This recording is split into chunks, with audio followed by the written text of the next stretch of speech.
వాళ్ళు ఎవరు చిన్నోళ్ళు కూర్చోవాలి ఇక్కడ, పెద్దోళ్ళందరూ దూరంగా వెళ్ళిపోతాం. పెద్ద మనసుతో మాత్రం ఆయనకి దూరంగా ఉంటే మనల్ని జ్ఞాపకం చేసుకుంటున్నాడంటారు దేవుడు. ఇప్పుడు మాట్లాడుతున్నటువంటి మాట,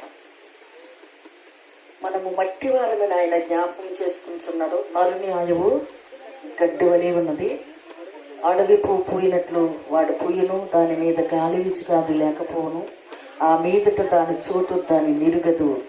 ఆయన నిబంధనను గైకను శుద్ధి చేయాలి. మనం స్థిరంగా దేవుల్లో మనం నిలబడాలని, ఆయన యొక్క నిబంధనలు మనం గైకొనాలని, గైకొనచ్చు ఆయన కట్టడలు అనుసరించి నడుచుకొని వారి మీద, అందరి మీదనా అది నడుచు వారి మీద. అది ఇప్పుడు రాత్రి మాట్లాడే దేవుడు నడుచు వారి మీద, యెహోవా యందు భయభక్తులు గల వారి మీద ఆయన కృప యుగ యుగములు నిలిచి